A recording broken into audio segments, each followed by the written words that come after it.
Namaste and good morning, everyone. Let's start our Thursday class with some prayers. Om Guru Brahma, Guru Vishnu, Guru Devo Maheshwara, Guru Sakshat Parbrahma, Tasmai Shri Guruve Namaha.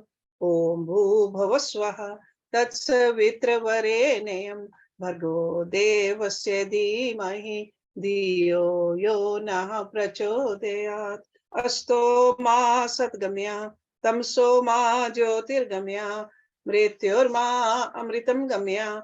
Om sehna vavtu sehna bhunaktu saviryam karvavahi, tejasvi navadhitamastu ma vidvishavahi. Om shanti shanti shanti om. Let's do the Shanti mantra from this Upanishad also. And the Upanishad which we are trying to finish is Taittiriya Upanishad. Om Shanno Mitraha Sham Varunaha Sham No Bhavtu Aryama Sham Nah Indro Braspati Sham No Vishnu Urukrama Namo Brahmane Namate Vayo Tvam Eva Pratyaksham Brahmasi Tvam Eva Pratyaksham Brahm Vadishyami Ritam Vadishyami Satyam Vadishyami Tatmam Avatu Tatvaktaram Avatu Avatu Mam Avatu Vaktaram. Om Shanti Shanti Shanti.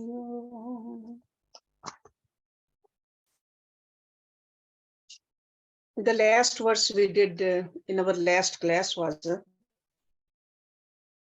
Devi Tripti iti vrishtaho balam iti vidyati yasha iti pashishu jyoti iti nakshatreshu prajati amritam anandaha iti upastha sarvam iti akashah. So the Rishi is saying to his students, now follows the meditation upon the Adhidevik as satisfaction in the rain, as power in the lightning, as fame in the cattle, as light in the stars, as offsprings, immortality and joy in the organs of procreation, and as all in the Akash. So what he's trying to bring our attention to is that Brahm is everywhere. God is everywhere. It's obvious that in the concept of space, we can easily recognize a substratum for all things in the universe. So that's why he says, Sarvam iti akashe. So that's where we ended our last week's class. Let's start with the next verse. Tat pratishtha iti upasit pratishthavan bhavati. Tat maha iti upasit mahan bhavati. Tat mana iti upasit manvan bhavati. Tat nama iti upasit namasyante asmai kamaha. Tat brahm iti upasit brahmvan bhavati. Tat brahmanaha parimaraha iti upasit pari enam mriyantehe dvishyantaha sapattannaha pariye apriha bhratrivya. That means that. That means Brahma. Pratishtha iti as support. Upasit, let him meditate. Pratishthavan bhavati. Bhavati means becomes. Pratishthavan means well supported. That means that Maha iti as great. Upasit, let him meditate. Mahan bhavati becomes great. Tat mana iti. That means that mana iti as mind. Upasit, let him meditate. Manvan bhavati becomes thoughtful. Tat namaha iti. Namaha means obeisance. Upasit, let him meditate. Namyante. They come to pay homage. Namaskar. Asmai, to him, kamaha, all desires. Brahm iti, as Brahma, upasit, let him meditate. Brahm van bhavati. He becomes like a supremacy. This is Brahman means. Brahmana parimaraha. Parimara means universal dissolver. Parimara. Iti upasit. Let him meditate. Payenam, around him. Mriyante, dies. Dvishantaha, the hateful. Supatannaha, enemies. Pari means die, ye means those, apriya, unloving, bhratrivyaha, rivals. So Rishi is saying, let him meditate on the Supreme as the support. He becomes well supported. Let one worship it as mind. He becomes thoughtful. Let him worship that as namaha, obeisance. To him all desires shall come to pay homage.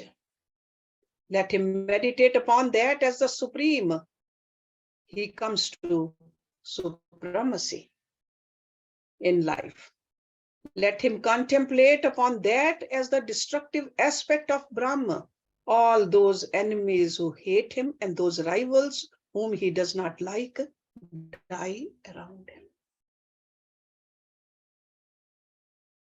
In this section, we find a great psychological truth enunciated. What is that truth? As you think, so you become. Our rishis declared that, but even the modern psychologists, they say the same thing these days. When during concentration we approach the Lord with a definite attitude, we come to express that very same bhav in our life. We become what we think of. So this idea is beautifully brought out when the teacher says that by meditating upon the Supreme as the support of all the polarity, one becomes well supported by his fellow beings and the circumstances in life. This verse, most of this verse is very clear, except the last item, where it said that if the Lord is meditated upon as the destructive power manifested in the world, we develop in ourselves a might and glory that opposition withers into nothingness.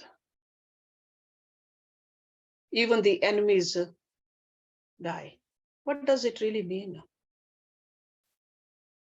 Over here, the die around is not to be construed to mean that our enemies will die away. That's not what Rishi means. Rather, we should understand that enmity will die away. Hatred in our own mind will die away. Because when we know that we are all same, substratum is same, Brahm is one, how can we even hate anybody? And without the feelings of enmity, the enemy cannot maintain his attitude, that kind of attitude, hateful attitude towards us. This is what this great Rishi means. Because when we don't think that that person is an enemy, sooner or later, the same feeling will come towards us from that person too. That's why in our prayers also, we pray for everybody. We don't say that I'm going to pray only for my people, my family. What do we say? Sarve bhavantu sukhina. Everybody is included in there. Sarve. That's what our rishis practiced also and preached also.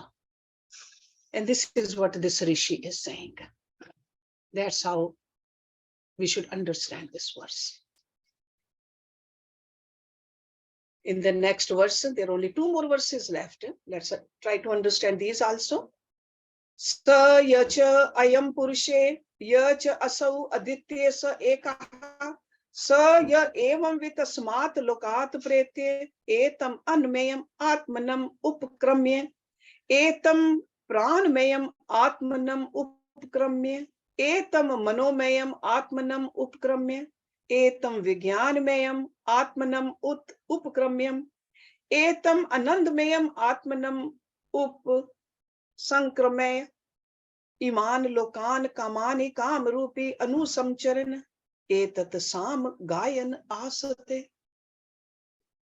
Sa means he, ya means who, cha means and, I am this one. Purushe in the person, ya means who, cha and asau, aditya in the sun. Sa means he, eka means one. Next line, sa means he, ya who, evam with knows this. Asmat from this. Lokat the world, pretye on living. Etam this, anmayam, atmanam, upakramye. See, anmaya means made of food. Atmanam, upakramye, attaining the atma. Etam pranmayam, attaining this atma made of pran. Etam pranmayam atmanam upakramyam. Next line is about manomay kosh. Etam manomayam atmanam upakramye, attaining this atma made of mind, man. And the next line is about vigyaname, the intellect, knowledge. So etam vigyanmayam atmanam upakramye, attaining this atma made of knowledge. Etam anandmayam atmanam upakramye, attaining this atma made of bliss. Iman means these lokan, worlds. Kamanihi kamarupihi anusancharan. Having the food,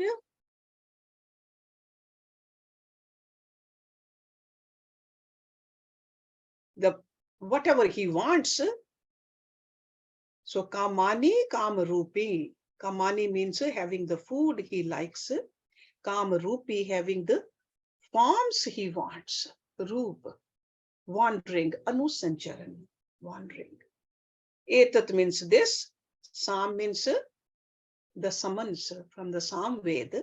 Gayan, singing, asate, remains. The reality in the core of a human being and the reality which is in the sun are one. See, Aditya, the sun, the Surya. The reality in the core of human being and the reality which is in the sun are one. So essence is the same. He who knows this, on leaving this world, first attains this Atma made of food. Next attains this Atma made of prana. Next this Atma made of mind. Next this Atma made of buddhi. And lastly this Atma made of bliss. And after eating what he likes, assuming any form according to his wishes, he roams upon the face of this globe and sits singing the following psalm, song of joy. That summon is the last verse of this Upanishad, which is referring over here. So the teacher brought this mantra as a spark from his own knowledge, which he's trying to give it to these children. He's trying to tell them that essence is the same. Essence in you, essence in the sun. or any other elemental force is the same. And then whatever he mentioned earlier, Anmaya Kosh, Pranmaya Kosh, Manomaya Kosh, Vigyanmaya Kosh, Anandamaya Kosh, he is repeating, he says, they all are nothing but Brahma. And after this rediscovery of the divine in the mortal, that awakened person, that yogi, comes to live in perfect freedom and godly joy. That's what he's saying over here. So that's why in this mantra, this Rishi is saying, assuming forms according to his wishes. He has become the master of this form. He can take any form. And he can roam about anywhere too, on the face of the globe, as a people of joy and peace, tranquility and poise, divinity and perfection. This is what happens. This is what he gains. He could be roaming about in that kingly robes of might, or he could be in the rags of the poor person. Doesn't matter to him anymore. He could be starving and suffering, or he could be a king of the situation, lord of the circumstances, a master of himself, a ruler of everybody. He could be anything. But he's unattached. Unattached to any place or person. He roams about on the face of the globe. He doesn't expect anything. He doesn't demand anything. He doesn't want anything. And definitely no desires in him. He is just singing the song of his own joy. Because he has found the absolute. Found that eternal peace. Realize that. Reveling in his own inward experiences of transcendental bliss, he feels fulfilled. He could be sitting in one place, or he could be roaming about on this globe. It doesn't matter to him.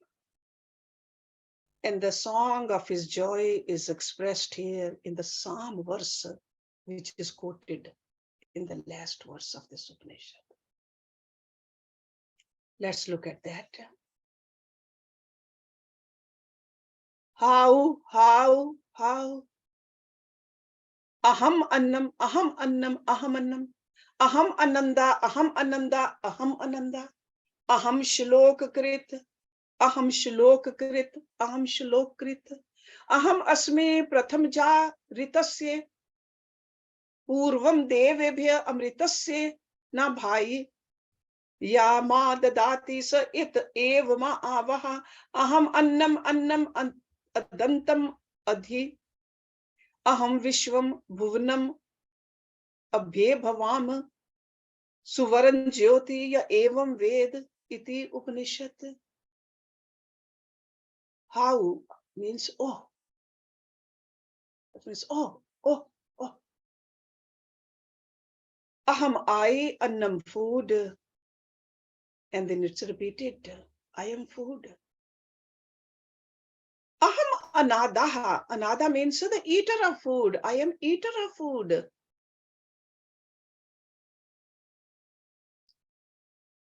Don't we read in Bhagavad Gita when Lord Krishna says, Aham kartu, aham savda, aham mantra. The same thing this Rishi is experiencing after that deep meditation. Aham annam, aham anadaha. Then he says, aham shlok krit. Aham means I, shlok krit, the author of the shlokas. Next line, aham I, asmi means am, prathamaja, firstborn, ritasya, of the true. Purvam, prior, devebhya, the gods of immortality, devebhya amritasya. Amritasya is immortality. the gods of immortality. Na bhai, that means the navel center, like a Nabhi. Ya means who, ma means me, dadati gives, sa means he, it means surely, ev means alone, ma avaha. Ma means me, ava means protects or saves. Aham annam, I, food.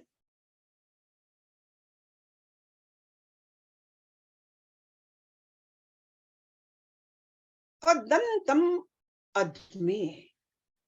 Adanta means one who eats. Admi means swallowed. Aham vishwam bhuvanam. I am the whole world. Bhuvan. Abhye bhavam.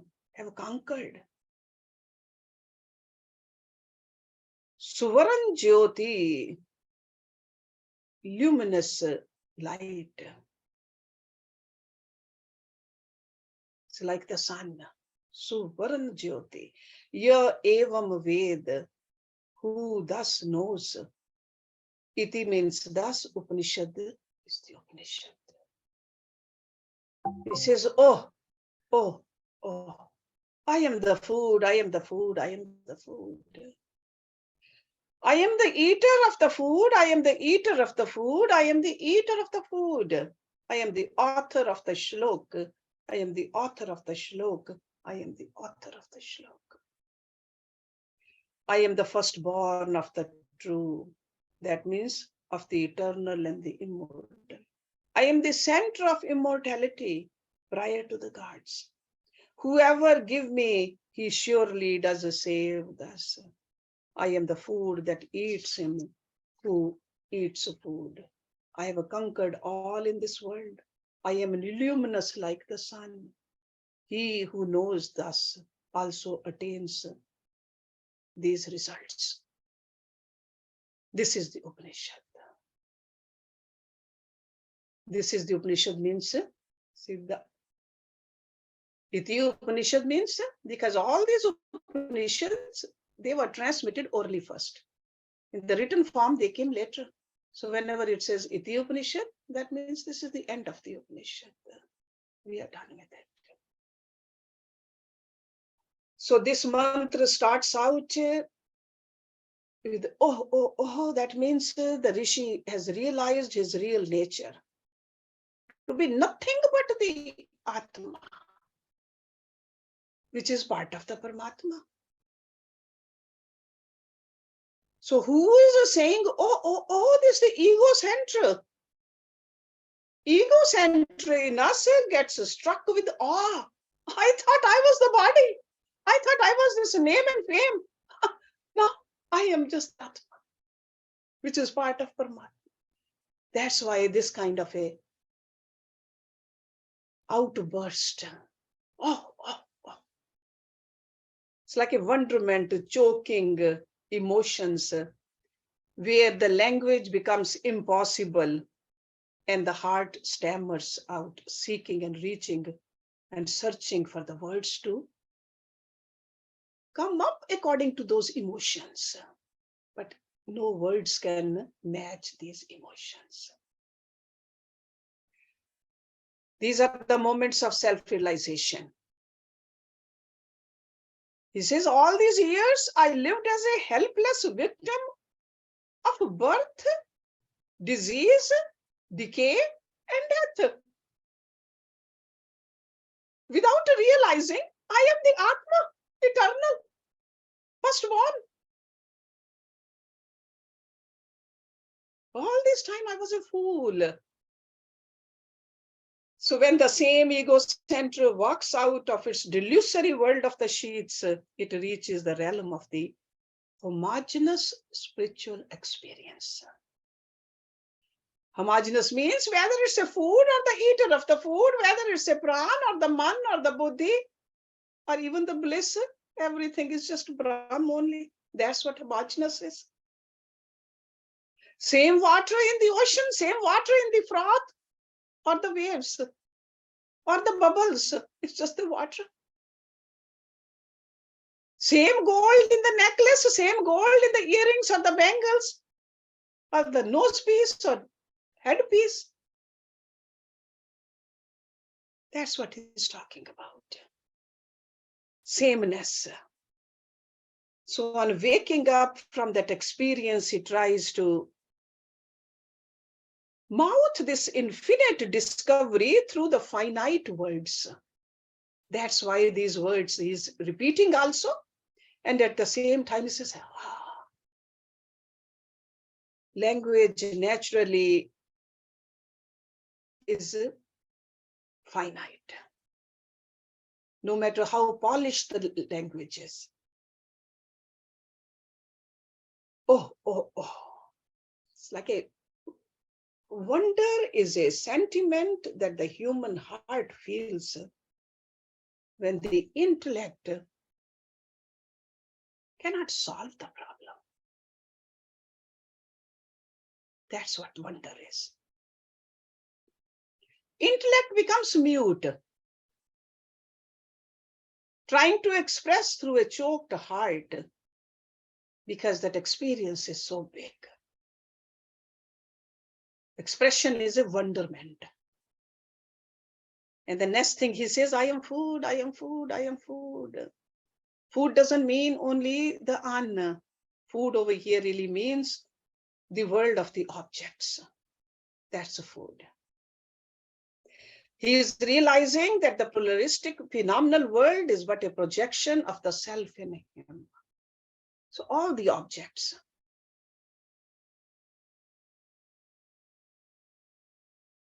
all the matter equipments, the world of polarity, they seem very mighty and very powerful, but it's nothing but part of the Brahman. Then he says, I am the eater of the food, I am the eater of the food, I am the eater of the food. So still his blabbering cannot declare what he wants to declare with these words. Because he says the world of the objects, but now eater means the experience also. It is not only one with the objects, but at the same time, it is the subject itself. Eater, the subject. I am the experiencer of the food. I am the subject that makes possible all the experiences of the objectified world. So the statements he is giving over here, when he's repeating, so that means emphatically he is saying it. He is declaring, he wants to insist upon it. Yesterday we were talking about 3 times when we say we are really insisting upon it. Certain experience of the perfection. He is not only one with the entire world of the object, but at once he is the subject. So in this sense, this psalm verse can be considered as a golden cord of song, binding together the subject and the object in a unified whole. So this is a psalm verse. I am the firstborn of the eternal and the immortal. That is the next thing he is saying. I am the only one who is conscious of not only my person, but also of the divine heritage of my transcendental glory. That's what he's saying. Firstborn, the Atma is part of God. God is the firstborn. There's nothing before him. That's why they say there's no father or the mother of God. Swambhu, by himself. I am the center of all immortality prior to the gods. The self is immortal. Experience of the oneness of the individual self with the universal self is to realize the infinite and the eternal. All the living creatures draw their shares of existence from the immortal existence of the truth. Okay. Devatas are considered immortal, but that's a relatively immortal. They live a long life, whether it's a Varun Devta, Indra Devta, or even Brahma. Okay, they are not immortal. Immortal is only the Brahma and the Atma. So the individual who has realized his oneness with his own self cries out this. It is I, the self, that revels and that is experiencing it. Then he says, I have conquered all the world. This is the cry of all the great souls of self-realization. I'm sure you have heard these expressions. I am Shahanshah. I am the Caesar's Caesar. I am the Raja of the Rajas. I am the God, roared the rishis. Aham Brahmasmi. Tat Tvamasi. Shivoham Shivoham. This is the roaring coming out, not out of the ego. This is the roaring coming out of the truth itself. Universally, man at this spiritual experience always felt his complete freedom from his shackling sense of dependence, limitations, bondages, when he became free. Instantly he felt that. He became one, he became free. All free what? Free of all the desires and the wants. That is the freedom. When you don't need anything, when you want anything, when you are not dependent on anything, you are free. Bondage is only because of our own desires and the vasanas. And that's why the word Swarajya is also used in this realm, where he knows that there is nothing else, no other god or king except his own self. This world cannot threaten this kind of a person then. It's total freedom. Then he says, I am luminous like the sun. In this universe, on this earth, we see the sun is the source of all light. This rishi or this yogi or this practitioner who has reached to this level, he understands no other light is needed. So that's why he says, like the sun, in sunlight, we don't need any other light. We don't need candles, we don't need bulbs, we don't need any other light. The same way, when this light we have experienced, we are like sun, we feel like sun. Self-effulgence of the sun, this rishi is indicating. Moon needs sun's light. Earth needs sun's light. Sun doesn't need anybody else's light.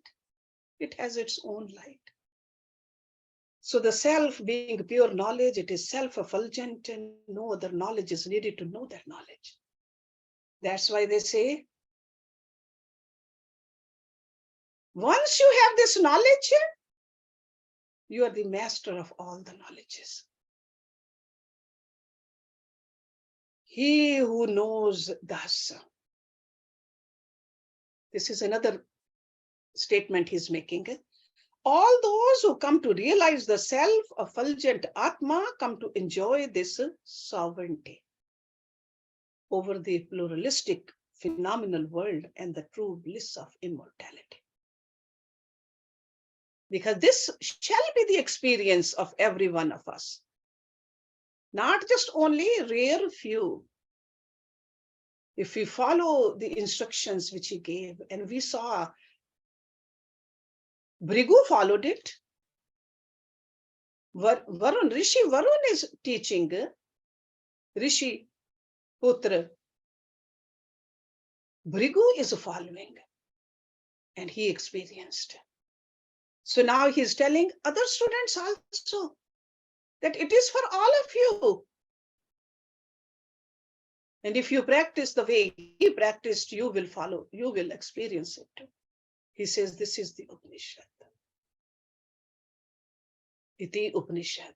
So he is announcing that he has exhausted his discourse and he has nothing more to add on the subject.